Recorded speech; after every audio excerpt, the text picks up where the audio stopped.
Alright, welcome to my day 53 progression guide. So for today, we did not get a level increase. So starting out, you want to go to build, and then you want to hit go, so that way you can get to your artificial island. Then you want to go back to build, and then you want to hit claim, so that way you get your materials, because you can only hold them for 24 hours. On top of that, I want to just give you a quick reminder. Today, my common enemies respawn, so if you missed a day or something, your enemies might have responded today. So just make sure you go ahead and knock those out, because that is 2,500 common materials, which will help you buy out the exchange store. Also, since we're getting close to the end of the week, you want to go ahead and check the exchange store, make sure you bought all of your items. For me personally, the main thing that I'm trying to get is this SSR relic box. You want to make sure you buy these because this is really powerful for your account. It's going to help you get the Omnium shield and other SSR relics that you really need. Now for the SR relic box. This one, I feel that you can pass on if you don't have enough resources to level up your houses by the time the bosses respawn. But to help you guys plan, you can always look at that Excel doc in my housing guide. The monthly items, since the month just reset, I would just kind of wait for now until you're positive you have enough resources to make sure you can do your upgrades. But as you see, I already went ahead and bought the weekly supplies in the other categories because the main one I'm focusing on is the kitty house, so I have to really watch my supply materials. So whichever house you're focusing on, just make sure you're really managing your resources. But besides that, you want to do Mia's kitchen, you want to do your bounties, then you want to go ahead and knock out any ruins you have, and if you have any story left over, go ahead and complete it. Starting with joint operations. So for today, we got access to Bracer's chest and a Shiro matrix, and we also got access to gloves, king, and a crow matrix. Now these are some really good joint operations, but I'm going to recommend that you pass these for now because you want to focus on having enough weapon upgrades to level up your weapons for 70. Even if you do have enough weapon upgrades, you might still want to actually just try to get extra weapon upgrades because once we reach level 70, these rates greatly increase. So I think it's just better to use your vitality on just trying to get weapon upgrades for now. Which brings us to interstellar exploration. So you want to check and see if you have any level 3 Stargates. And how you know if you have a level 3 Stargate is if you have 2 or more in this category. But if you have any Nanofibers or Booster Frames that are level 2s, you might want to go ahead and complete those also. But if you can't find any good Stargates, you can do Dimensional Trials, but just make sure it's difficulty 5. Or you can do Space-Time Domains, but just make sure it's difficulty 5. But if you're still struggling for XP, feel free to go ahead and force decipher any password chest and open up any Rusted Iron chest. You can also do the Frontier Clash AFK farm or do the Raincaller Island chest run. And if you want more information on that, check out my experience farm video. Then don't forget to do your daily gifts. You want to go to the black market and talk to Hopkins. You want to go to Cetus Island and do the claw machine. Then you want to do your 2 ability trainings. Quick tip, if you get the rhythm training, Samir is MVP. Next, you want to maintain your vehicle. So some of the best places is Astra Shelter. The next place would be Bangi Shelter. After that, we got the Black Market.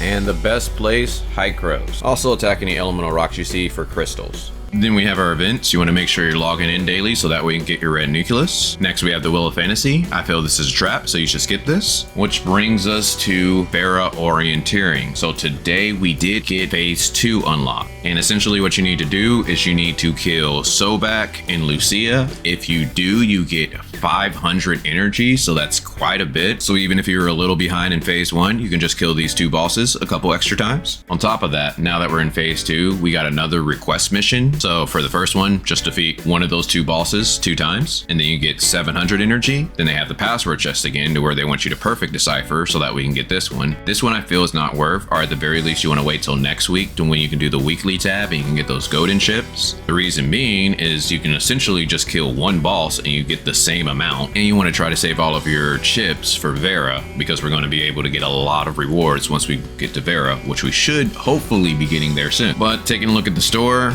as you see, I already knocked this out in a day. Getting 500 energy off of a boss is quite a bit. So to max out all the phase 2 rewards, you just need to get 4,240 energy. And to get that much is just killing 9 bosses, and that's not including doing the missions. At 11 p.m. on October 6th, we should get access to Event Phase 3. The amount of energy we need for Event Phase 3 is 7,530. So if you wanted, you could maybe try to kill one of these bosses a day, get an extra 500 until that event unlocks, and it's just going to be easier for you to get all the items in Event Phase 3. You might want at the very least try to get 1,200 so that we can buy the Space-Time Rift the second it unlocks. Also, if you enjoy these daily guides, I would appreciate appreciate a like so that way it can spread to more people on YouTube. Then we have our weekly tab. You want to make sure you're doing enough things down here so you can lock everything up top, which brings us to our challenges. So if you're trying to progress in the Bygone Phantasm or maybe do Frontier Clash, you might want to use your Mia's Kitchens to power yourself up, but just make sure you use your 3 attempts before the day is over so that way you don't lose out on any resources. But starting with the Bygone Phantasm, you mainly want to try to complete the sequential Phantasm and try to use your best teams possible, because if you can get a high score, that's really going to help your rank. On top of that, you do get some really good rewards.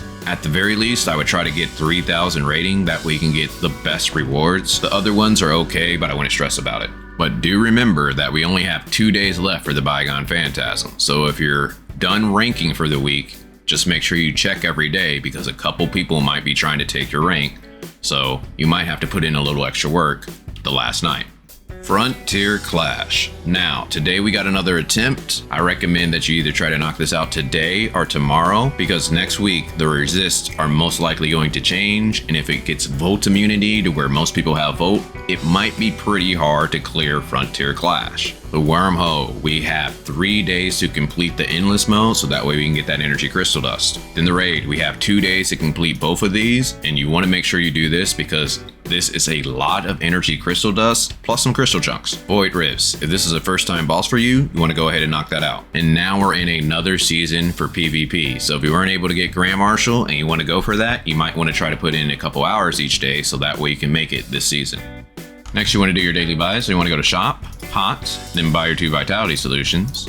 Now this is only if you can afford it. Then you want to go to the Commissary, starting with the Crystal Dust store. Make sure you buy your advancement modules and your booster modules for the week. Then when it comes to your Go Crystal Dust, I recommend that you buy the boots first, and if you have a good pair of boots, then you can buy the hand guards. If you have a good pair of hand guards, then you can buy whatever else you want. We're also getting close to the end of the week, so you may want to consider buying some extra weapons if you have enough black gold, or you might want to save it for future characters added in the future. Then we got the crew store. Now the only thing I recommend is that you buy relic shards, and the only relic shards that I recommend are Space-Time Rift, unless you already have a level 3 Space-Time Rift. But besides that, I'm going to recommend Omnium Shield because you want to try to get that to rank 5. But how you get crew points is you want to make sure you do your daily donations and you want to knock out your 4 missions for the week. But if you see password chests, you want to skip that because you want to save those for Vera. Then we got the support store. You want to make sure you're buying your 3 joint supply chips for the week. And how you get support points is you can do Frontier Clash normal, to where you can get 375 support points, machine parts, and lots of experience. Or you can do Matrix Drills difficulty 1 and a team of 2, or Void Rifts, and get 150 support points. Or you can farm World Bosses, Force Decipher, and get 100 support points as well as machine parts. But besides that, I would go achievement hunting, explore the map, or go mount farming. Well, hopefully you guys enjoyed this. If so, check out my day 52 video. We also have a Discord where I give out daily codes. But besides that, talk to you guys later.